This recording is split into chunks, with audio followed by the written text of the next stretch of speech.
Good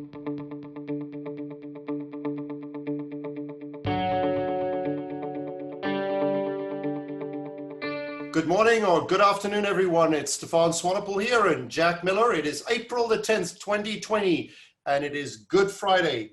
Wherever you may find yourself, happy Friday, happy Easter for those of you which celebrate it, and let's hope you have another wonderful day and weekend. Today, Jack and I, we were just reminiscing a few minutes before this call, and we thought that we would talk about the Real Estate Almanac Section 4 that was just released this week. For those of you that do not know, the Real Estate Almanac actually consists of 5 major parts, released all the way from January through to May, every month one section. January, we do the leaders, you know it as the SP200. In February, Jack and his team do the associations and the MLSs.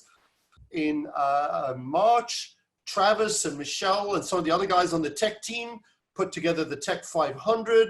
And then this month in April, we do the holding companies and the franchisors, which is one of my favorite lists because it's basically the pulling together of everything.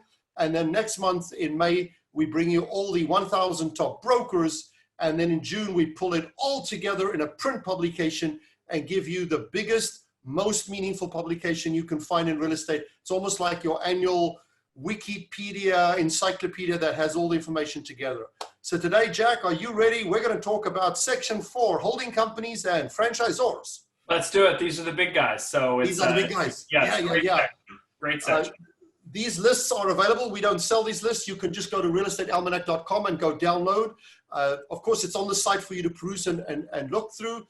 But I know that Tinas and his team actually put together, I believe, 6 different downloads for you, looking at 3 at the franchisors and 3 at the holding companies. And we slice the data in 3 different ways. We don't really believe there is a significant better way. We understand that companies like to measure themselves according to different criteria.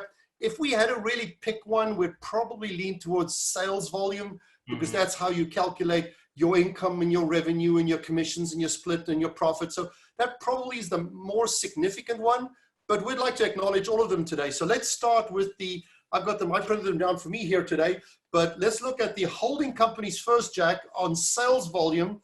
Again, for the, how manyth year, Realogy keeps the #1 slot. They did in all the previous years, which we've been doing the rankings or the review or the research or the analysis. Their numbers are a little bit down, as one would expect. I know they've had a lot of bad press and a tough year, but their numbers are actually, in my opinion, Jack, surprisingly good. Their sales volume in 2019 went down from 511 billion in 2018 to 504 billion. That's only 1.4% decline. And that's on a $500 billion business. Jack? Yeah, so what's a few billion between friends? Hey, so. Truly, guys, I mean, 1% decline on a company of this scale and magnitude, I think they held very, very steady on that #1 position. Interesting #2, Jack, there. This is one of the companies you know so well. You used to work for them at one stage, a long time ago. They're still a distant second behind Realogy, but they are actually the company in the top 4. That would be Realogy, Keller, Remax, and Home Services. They actually did the best. So Keller rose, all things being equal, 4.51%. So that's a better rise than Remax, which was second, and Home Services and Realogy, slight declines, 1%, almost 1.5%. But those are the only 4 companies that are over 200 billion. Jack, yeah. 200 billion. It's a class of its own. The ones that are in this category, that are that big. It's truly its own. There's their own organism here. I think so. And in the nicest possible way, let's call them the 4 horsemen, because they are so far ahead of the pack. What I do like about the list, #5, they were #5 last year in ranking and size, still #5 this year, so no movement. But Compass, off the chart, they grew 100%, 0.4%, call it 100%. Doubled, yeah, double. Jack, from 45 billion to 91 billion. Yeah. I mean, they make other companies, which are still great companies, but other companies like Windermere or Wyckoff or Douglas Elliman or HomeSmart, London Lennox Scott, Ravis. I mean, they make those companies almost look like they're standing still. Yeah. That's an incredible growth number. I mean, it's rare you see growth numbers like that in real estate. And yes, there's a lot of acquisition involved, but regardless of that, they did it. Like, they're doing it, and that's impressive. I had somebody on LinkedIn talk to me and said to me the other day, but it doesn't count because they acquired companies. Who said acquisition isn't a strategy that is plausible? Totally valid. Totally valid. Yeah. Now, what is also very impressive is EXP Holdings here. They jumped in 2019 from, they were 13, which was already a great ranking in the top 20, to number 7, the single biggest jump if you just look at ranking slots. Mm-hmm. But they rose from 19.8 billion to 36 billion with an 82% increase. 82%. Yeah, and that's organic. That's organic growth. Yeah, that's agent count growth. That's new affiliations. Teams coming on board. It's super impressive to see. I mean, an 82% growth in 1 year that didn't involve any acquisitions. It's astonishing. Now, we of course know that both Compass and EXP is considered to be sort of more modern companies, newer companies, new business paradigm companies, new shift. And you could say, well, they've got money behind them or they're public.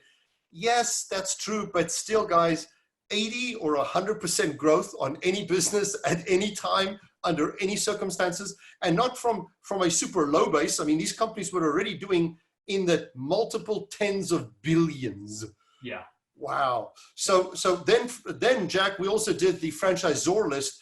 Tell us, in your opinion, how the holding company list and the franchisors vary, how they're different. Well, I think the franchisor list really reflects the independent, like the clash between independent brokers and franchise brokers, and how those, the franchises have provided a certain value proposition to the local small business owner.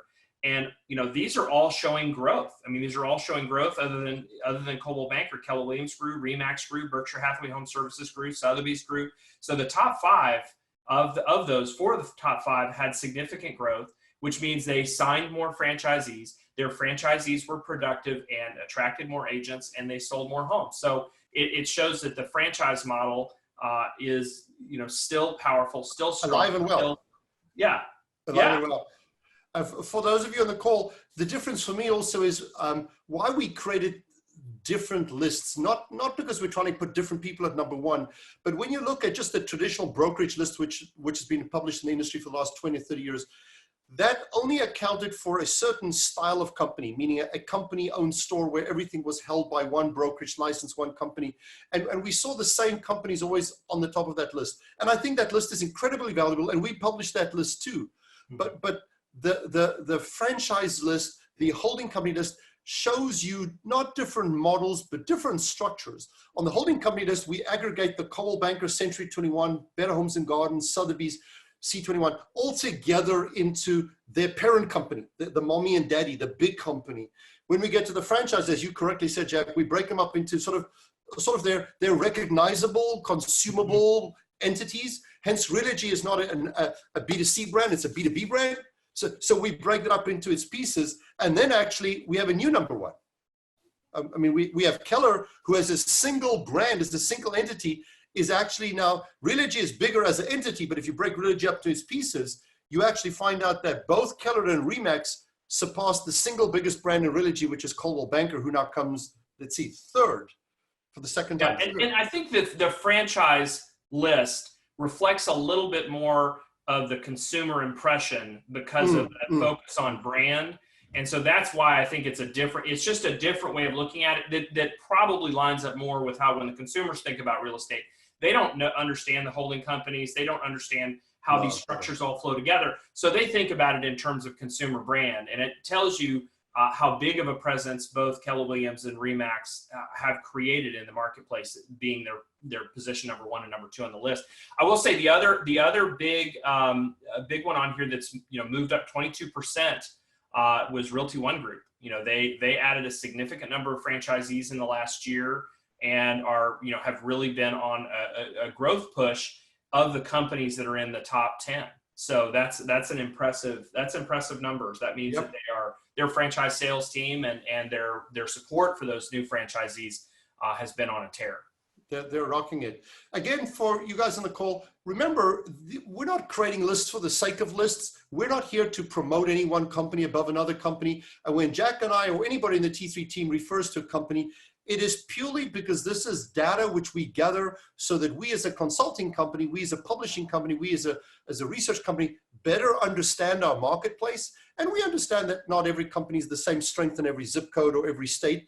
This list or these lists or the research or the analyticals that T3 puts together is to help all of us better understand what's going on. It's not to say, well, I don't like this company, this one's better than the other one. I mean, if you go through the list, Keller Williams, this is number one, franchisor list at the moment. Keller, Remax, Cole, Berkshire, Sotheby's at number 5, C21, Windermere, Wyckoff's at number 8, Realty One, number 9, and ERA number 10. They basically have the same sales volume. If you look at 2 digits on our schedule, if you go to 3 or 4 digits, Realty One is actually just a tad above ERA, but no difference. So number 10, ERA, 11, BH&G, HomeSmart, Exit, Howard Hanna, Corcoran, John L. Scott, Realty Executives, Intero, Engel Focus, Real Living. These are all great companies, and we are simply giving you an indication. Like Corcoran and Intero on the list for the first time. Corcoran only started franchising last year. They are, of course, a very respectable company-owned store in the New York metropolitan area. Because they've started now franchising and they've sold their first franchise, we also acknowledge them on the franchisor list. Jack, if we quickly look at transaction count for franchisors or holding companies, what are your observations there? Well, you know, the transaction count for the most part in the ordering really is very similar, but what's notable is when you see companies that are clearly focused on larger volume transactions or higher priced properties. And so that's where you see, you know, Sotheby's and to some extent Berkshire Hathaway Home Services, where they're clearly focused on a higher average. You know, Sotheby's is an $810,000 average price point. That's a standout within this list. I mean, that's a big number to have that be your average sales price. And I think it gives you a sense of the types of properties that these different brands on average are representing.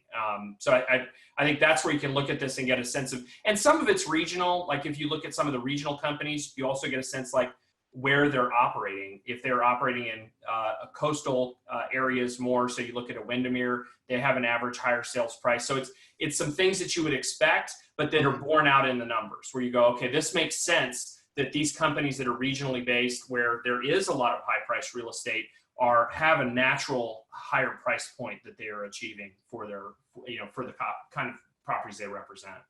Guys, these are great numbers to use in your own business plan when you want to make assumptions or calculations or try and determine something. As Jack said, high average sales price, Sotheby's, 810,000, Compass, over $1 million, Douglas Elliman, over 1.2 million if we look at the holding companies list. If you look at the number of transaction sites, what stood out for me, Jack, on the franchisors, 2 franchisors, Remax and Keller, did more than 1 million transaction sides each, 1 million. So they're in a class of their own. Coldwell Banker did very well, but a distant third at only 684,000. And only 5 companies did more than 250,000 transactions in a year. So it allows us to see who are the, I don't want to call them 800-pound gorillas. We should never belittle any company. These are all, they're just incredible stats. Quickly, last one before we get to some current update stuff. Let's look at agent count.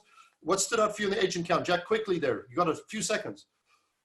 So if you look at I'm looking at the franchisors based on agent count, and you know the thing you're seeing is the growth in agent count and how massive these organizations. You look at Keller Williams Realty, 160,000, 159,000 plus agents.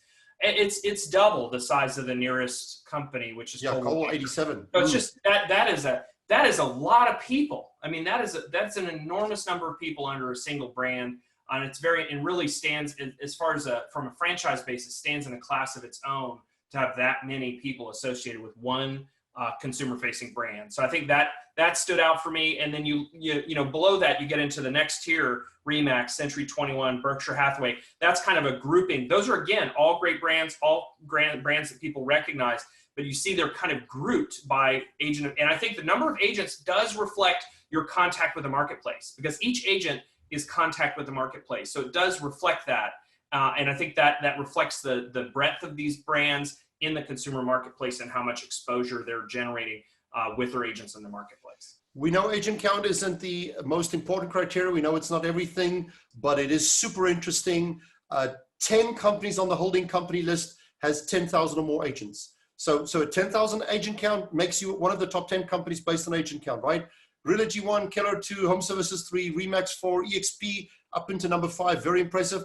Exit right up there, unexpected by most people, number 6. HomeSmart doing very well at number 7. Compass 8, Wycott 9, and Realty 1 rounding up the top 10 based on agent count for holding company. Jack, we're at our time here. I think we've got 60 seconds to 30 seconds. Tell me, what are we seeing in the market at the moment? I know we've got lots of consultants and masterminds out there. What are we hearing is the market feeling today?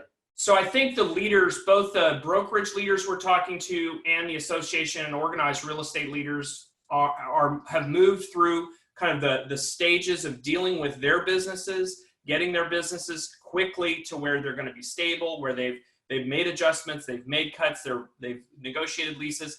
And now all the leaders we're talking to are focused on supporting their agents through this time and what can they do in interim programs to do training and distance learning and operating their sales meetings remote and doing all those kinds of things to support their agents, to touch their agents, to engage with the agents and to support them. And then many of them are looking at what is the recovery like. So most of the progressive leaders that we see in these groups, that's where their head is. They're saying, what am I doing to support my people? And then how can I be ready when this begins to turn around? What do I need to do today to do it? And that's the key takeaway for today. Ladies and gents, as we quickly wrap it up, are you ready for what you're doing now? Are you ready for what you're going to do next? So from Jack and me, keep a song in your home, always remain ready, and we will see you next Friday. Take care, guys. Bye-bye.